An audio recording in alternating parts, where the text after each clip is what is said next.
वैसे तो अक्सर त्रिदेवों का नाम लेने के क्रम में ब्रह्मा, विष्णु और महेश बोला जाता है, लेकिन सबसे बड़ा सवाल ये है कि सभी भगवान के मंदिर होते हैं और जहाँ देखो मिल भी जाएंगे, पर ब्रह्मा जी के मंदिर क्यों नहीं देखे जाते, जबकि भगवान के विभिन्न रूपों में शिव, विष्णु, दुर्गा, गणेश और अन्य देवताओं की पूजा आम लोगों में व्यापक रूप से प्रचलित है।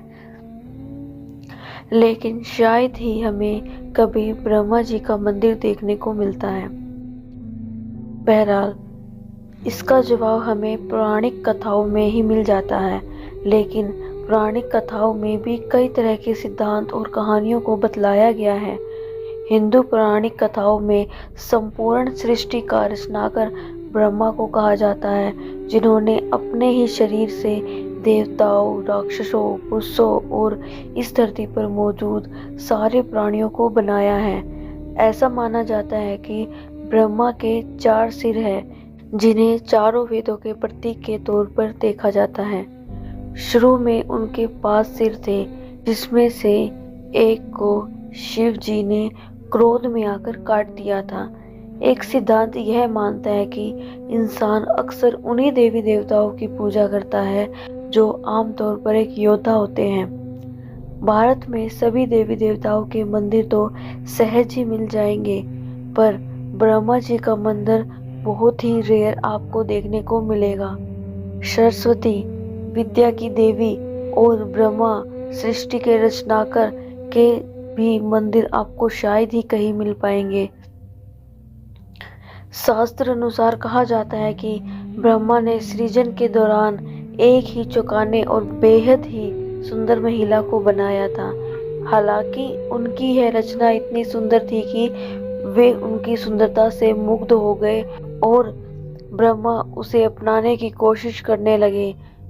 ब्रह्मा जी ने अपने द्वारा उत्पन्न सतरूपा के प्रति आकृष्ट हो गए तथा उन्हें टकटकी बांधकर निहारने लगे। सतरूपा ने ब्रह्मा जी की दृष्टि से बचने की हर कोशिश की, किंतु असफल रहे। कहा तो यह भी जाता है कि सतरूपा में हजारों जानवरों में बदल जाने की शक्ति थी और उन्होंने ब्रह्मा जी से बचने के लिए ऐसा किया भी, लेकिन ब्रह्मा जी ने जानवर रूप में भी उन्हें परेशान करना नहीं छोड़ा। इसके अलावा ब्रह्मा जी की नज़र से बचने के लिए सतरूपा ऊपर की ओर देखने लगी, तो ब्रह्मा जी ने अपना एक सिर ऊपर की ओर विकसित कर दिया, जिससे सतरूपा की हर कोशिश नाकाम हो गई। भगवान शिव ब्रह्मा जी की इस हरकत को देख रहे थे।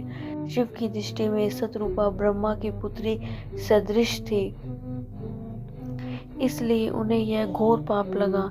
इससे क्रोधित होकर शिव जी ने ब्रह्मा का सिर काट डाला ताकि शत्रुपा को ब्रह्मा जी की कुदृष्टि से बचाया जा सके। शास्त्र अनुसार भगवान शिव ने इसके अतिरिक्त भी ब्रह्मा जी को श्राप के रूप में दंड दिया। इस श्राप के अनुसार त्रिदेवों में शामिल ब्रह्मा जी की पूजा उपासना नहीं होगी। इसीलिए आप देखते हैं कि आज भी शिव एवं विष्णु पूजा का व्यापक चलन है, जबकि ब्रह्मा जी को उपेक्षित रखा जाता है। धर्म के बुनियादी सिद्धांतों के अनुसार लोभ, लुब्धता, वासना, लालच आदि की इच्छाओं को मोक्ष प्राप्ति का विरुद्ध तत्व माना जाता है। इस तरह का काम करके ब्रह्मा जी ने पूरे मानव जाति के समक्ष एक अनैतिक उदाहरण पेश किया था, जिसके कारण उन्हें यह श्राप मिला था। जब ब्रह्मा और विष्णु जी का यह विवाद कि त्रिदेवों में कौन श्रेष्ठ है नियंत्रण से बाहर होने लगा, तब अन्य देव मुनियों ने त्रिदेवों में श्रेष्ठ के अंतर को स्थापित करने के लिए भगवान शिव की मदद मांगी। शिवलिंग को शिव का प्रतीक माना जाता है। शिव का अर्थ है कल्याणकारी और लिंग का अर्थ है सृजन। इस विवाद में बड़ा तो मैं बड़ा का अंत करने के लिए सदाशिव एक विशालकाय ज्योति स्तंभ रूप में प्रकट हुए, जिसके ओर छोर का पता अनिश्चित था। शिव ने उन दोनों को चुनौती दी कि जो भी इस शिवलिंग के किसी भी छोर तक पहुंच जाएगा, उसी का वर्चस्व सबसे बड़ा होगा। यह सुनते ही ब्रह्मा ने एक हंस का आकार ले लिया और वर्चस्व साबित करने के लिए शिवलिंग के ऊपर की ओर उड़ान भरी।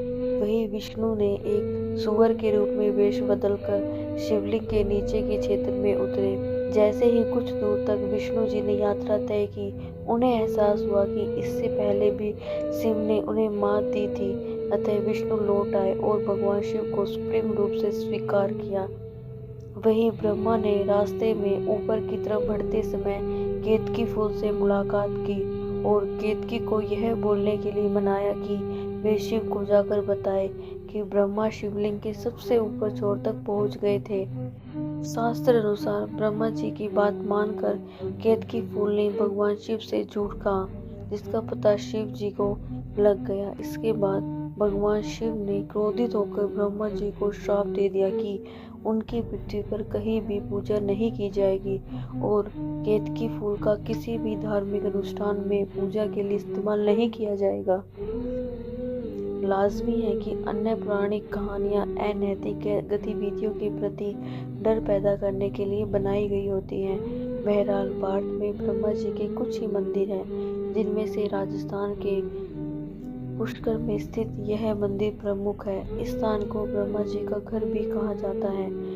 मान्यता है कि मुगल शासक औरंगजेब के शासनकाल के दौरान अनेकों हिंदू मंदिरों को ध्वस्त किया गया। ब्रह्मा जी का यही एकमात्र मंदिर है जिसे औरंगजेब छू नहीं पाया। इस मंदिर का निर्माण 14वीं शताब्दी में हुआ। आमतौर पर इस मंदिर को 2000 साल पुराना माना जा रहा है।